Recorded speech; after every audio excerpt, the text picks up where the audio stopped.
What's going on, YouTube? Thank you for tuning in to another episode of Texas Street Stories, where we talk about what happens on these Texas streets. And if you haven't already subscribed, help your boy out and hit the subscribe button. It's a new year.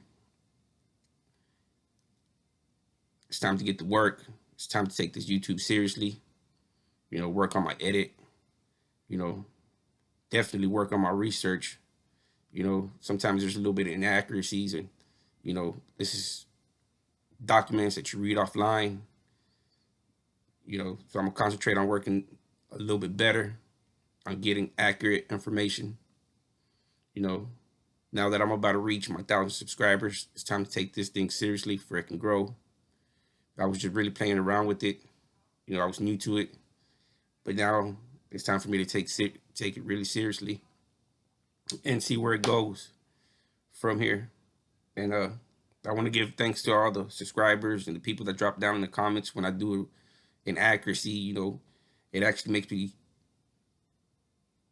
start digging deeper into whatever I'm starting to do and go over it and over it before I post a video. So thank you to all the subscribers and the people that drop comments, positive or negative. Thank you.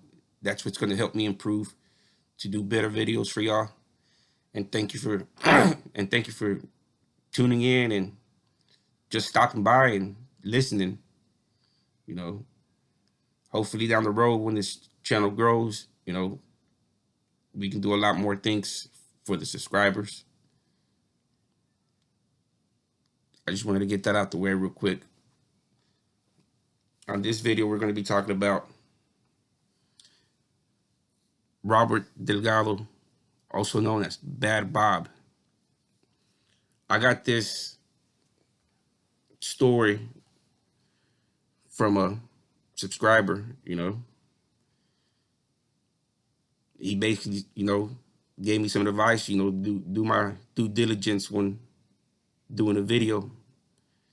And he's right about that, because there's still people that went through this stuff and experienced it and know firsthand knowledge. So when you try to make a video of it, you want to be as accurate as possible. So thank you. Legend has it that only through death can a member exit a gang. If such a legend had any substance, I wouldn't be here telling my story. My name is Bad Bob, and I was a gang member for almost 20 years, up until 3 years ago. To gang intelligence, I'm the number 2 man in the Texas Syndicate. But to my friends and many other former gang members, I am the leading spokesman for a new, non-passive, anti-gang movement. We're the new guys on the block, saying what the others fear to say out loud: fuck the gangs. I make no bones about it. I'm out to destroy gangs before they extinguish us, and my most potent weapon against them is the plain truth. This isn't about revenge. We're not targeting any one gang member, but the faceless host of them. We're not about shooting down soldiers. We're taking out the whole damn army. Our goal is to deprive gangs of fresh recruits. Gangs will die without new recruits. The way to do this is to raise consciousness among potential members and encourage active gang members to quit. It became clear to me a couple years ago that modern gangs were not what their predecessors were. They were undeserving of respect. Gang members are their own worst enemies. When you join a gang, the door is wide open. But once you're in, the door slams shut. Death is threatened to those who change their minds. This is the only bond holding a disheartened gang together. If not, gangs would remove their if not, gangs would remove their in for life rule and allow disenchanted members to depart without death warrants hanging over their heads. In Texas, this is slowly starting to happen. Up until the late 80s, you could count all Texas former gang members on your fingers. Now, as many gangs have grown weaker, The former gang member population has increased. Our ranks will continue to swell. While gangs traditionally formed along racial lines and claim specific city or prison blocks, today's former gang member is without racial prejudice and turf needs. They exist in every city and prison in the country. Racism, division, and violence are scorned. The only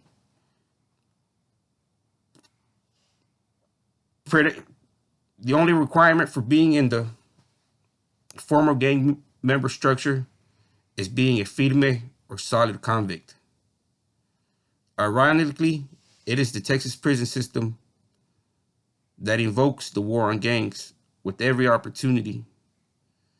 In the early 1900s, they introduced the first prison gang. Racist white prison administrators organized and equipped a group of inmates who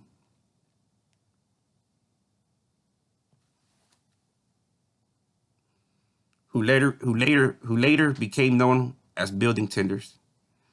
The BTs called the shots behind bars. They had their gang colors: black combat boots and green jackets with the word trustee splashed across the back in bold white letters. They packed small Louisville sluggers and free-wheel knives known as sidearms. Former prison director George J. Beadle described the building tenders as institutional snitches. By 1979, the BTs numbered well over 3,000 in a system of 25,000. Sorry about that. Besides being in the man's eyes and ears, their responsibilities were intimidation, ranging from burning cigars on prisoners' hides to testicle plummeting to outright murder. The BTs have prostituted themselves to the all-white administration for such measly privileges as having choices over homosexuals assigned to their cells. For several decades, the BT's rule went unchallenged, except for a few minor upsprings that were poorly organized.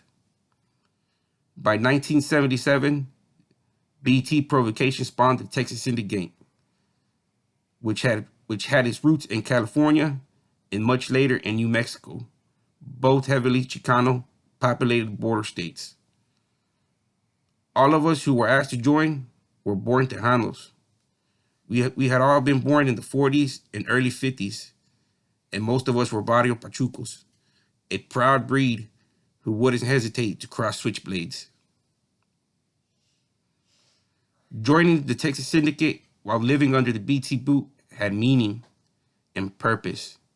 It gave us a sense of belonging, the spirit of carnalismo, brotherhood. Our sense of a noble mission was real. What man in his right senses wouldn't join a mission against a brutal, murderous snitch system? The great majority of us had not joined for protection, money, or to impress peers. Our beef was with the system. That explains why our numbers never exceeded the 100 mark. Between 1975 and 1985, believe me, the thought of standing up to the BTs petrified most other prisoners. But then again, we were picky and cautious about who we recruited.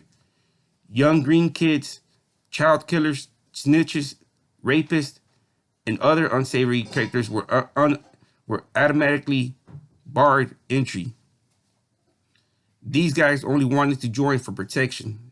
This gang didn't give protection. It dispatched retribution. It was a time when prisoners were divided into two hostile camps, with violent BTs and syndicate clashes became an ideological quarrel among prisoners who had the choice to follow a pro or anti-BT line. It was a struggle between characters, the firme convict versus the chafa worthless inmate who had the massive backing of the state. Firme convicts fought back with any weapon with their grasp, including huelgas, work strikes, which crippled the prison system, and by participating in prison reform litigation. In 1983, the Fifth Circuit Court of Appeals upheld Judge William Wayne Justice's decision to dismantle the BT system. On paper, Prison reform succeeded where the violence failed. For the majority of prisoners, the final court victory over the BTs did not fulfill the dreams of peace because the bloodshed never ended. It only changed its mask. Former building tenders reorganized under a different name, one that was stolen from a California gang, the Mexican Mafia. The fall of the building tenders left an opening for other wannabe gangs to organize. Up to this point, the wannabes had been petrified with fear. Now even the punks, cowards, and wimps studded up. That was one good thing about the old building tender system.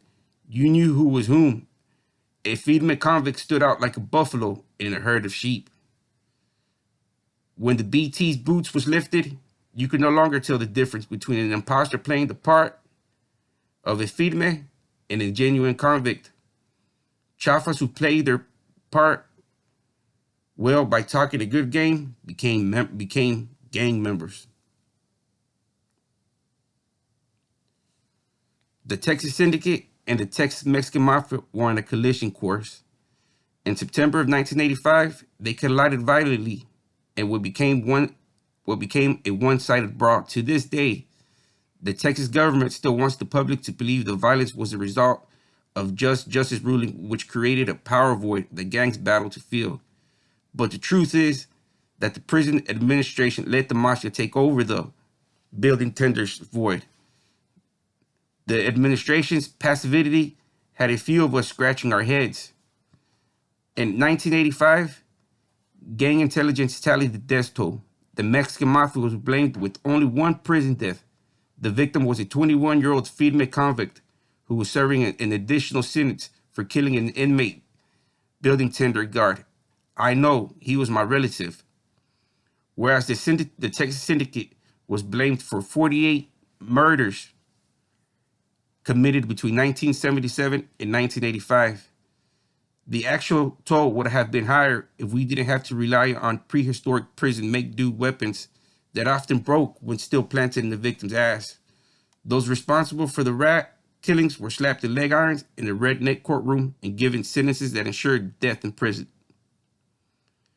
The gang violence gave the administration the excuse and need to declare an emergency lockdown, which is still in effect today. It's ironic that during the reign of the BTs, hundreds had been murdered, and there had never been a single lockdown.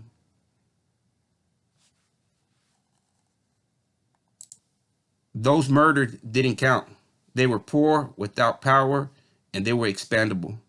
State-sanctioned murders were often covered up on the coroner's death certificates as suicides, heart attacks, or accidents. Now add SAG, the TDCJ's prison within the prison is bloated with gangs. Gang members and population have had to recruit every Tom and Jerry to fill the void. And this has changed today's gangs. This is what I saw going wrong with the Texas Syndicate in the 90s. When we syndicate veterans packed up our duffel bags and started exiting the gang. It wasn't long before the house became overwhelmed with the rapists, cowardly drive-by shooters, baby killers, informants, former building tenders, and other of like nature. Overnight, the gangs found their hog pens swelling with young kids who were joining to impress their peers, get undeserving respect or protection. These new gang members are looking for a free ride. They ride on our reputations without having to shed any blood of their own. The prospect of long prison sentences or getting killed to prove their worth isn't their idea of a free ride. Talking mean behind bars, then falling asleep at the door is closing. What they don't want others to know is how impotent they are. Humiliated and dispirited, these wannabes are trying to pass themselves off as veterans, but lying to anyone dumb enough to listen. The old Texas Syndicate is gone. So is carnalismo. Backstabbing has replaced backslapping. Mad dogging has replaced handshaking. Withholding has replaced sharing. with rats surfacing and brothers killing brothers over a dime bag or a woman. Trust has disappeared, as did all sense of having a real and noble cause. The gangs have become co-conspirators with the government that now owns them, just like the building tenders. That's something gang intelligence hopes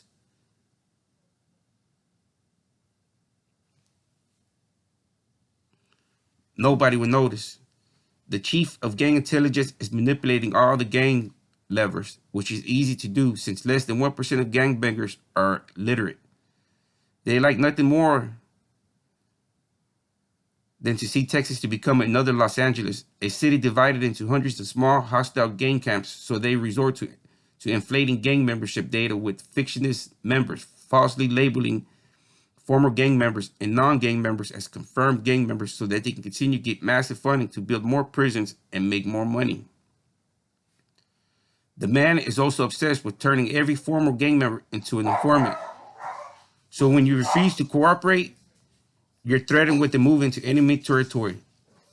Since gang members rely on being housed together as protection against their enemies, this ploy serves two key purposes. It discourages disillusional gang members from quitting and protecting, and it sets the stage for gangs to get revenge against all those who've gotten on the wrong side of the administration. The man understands that time can mean the difference between life and death, so you better carry a 10-minute oxygen bottle because that's how long you have to fend off an attack. The man has implemented a policy of non-intervention which prevents guards from intervening in prisoner-to-prisoner assaults. If this isn't the gangs working hand-in-hand with the administration against solid convicts, then what is? Many of today's policies are no different than the building tenders days.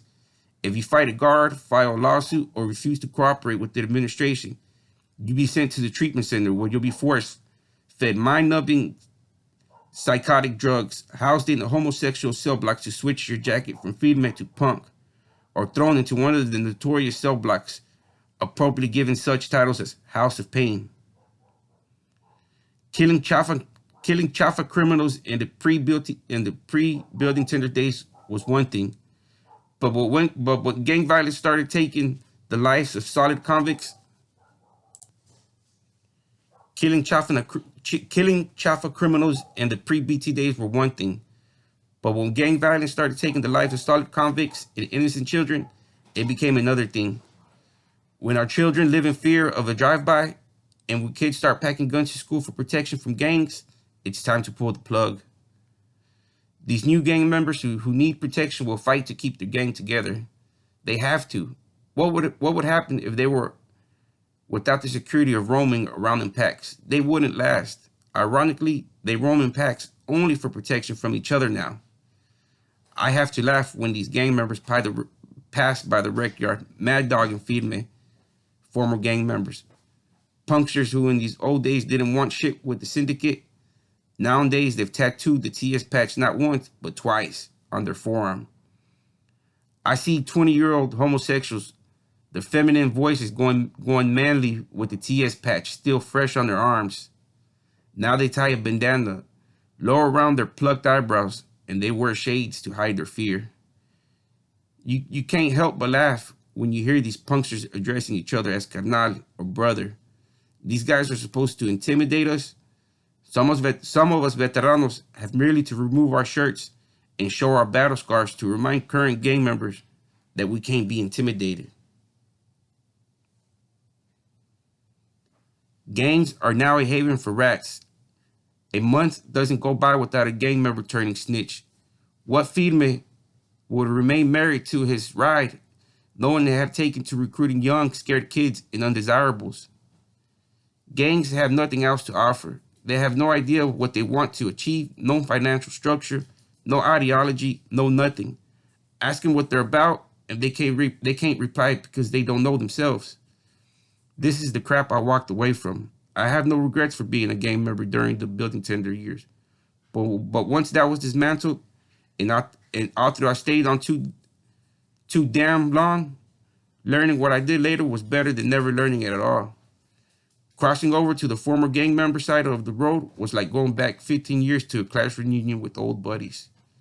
We once targeted the building tender snitch system because it was the right thing to do. Now we're going after the replacement for the same reason. The gangs fear me because I know everything that needs to be known about destroying them. I am a treasure trove of knowledge. I know gang history, the characters who make the gangs whole. I know who killed whom and why. And to the horror of my enemies, I have always succeeded at what I've strived to do. So next time you run into a gang member, before giving him respect, think about what I said. Fuck the gangs, comprende?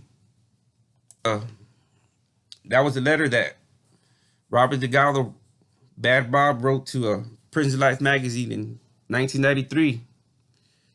You know, and he's a true original Texas Syndicate member, you know, and the way he was speaking, you know, from what I got from that letter was a very powerful message, you know. When he started it, the Texas, this is what I took from that letter.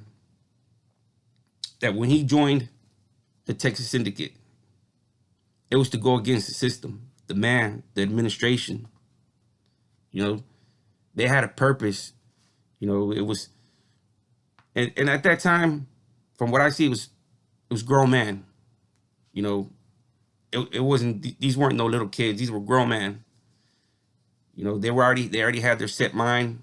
You know, I can just see it like a father figure. You know, like these guys were man. You know, they were.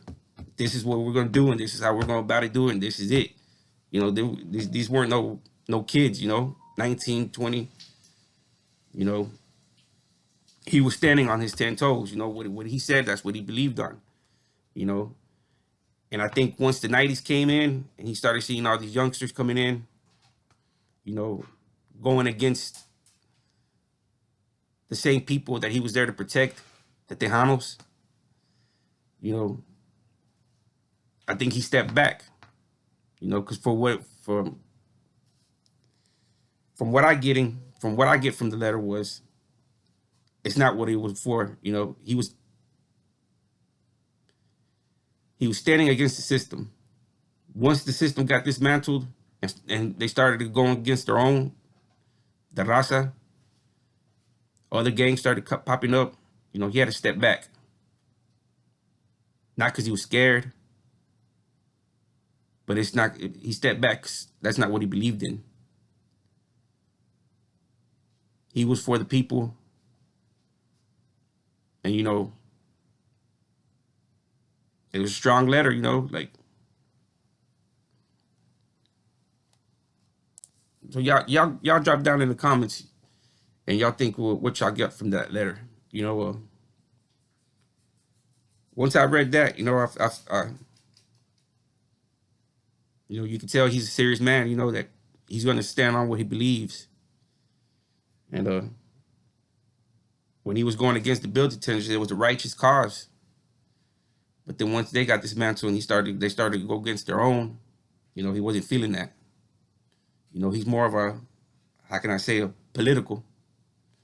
You know, he got a head on him. You know, and y'all drop down in the comments. So hopefully, you know, I reached out to him and see what we can make something happen. See if I can get him on here and be able to tell his stories. You know, since he's against gangs, he's already written a few books. So hopefully we can get him on here. You know, I reached out to him 2 days ago, to be exact. You know, hopefully we can open up the line of communication and I can bring y'all some good, accurate stories, you know, for the audience. You know, and I end this video and thank you for tuning in.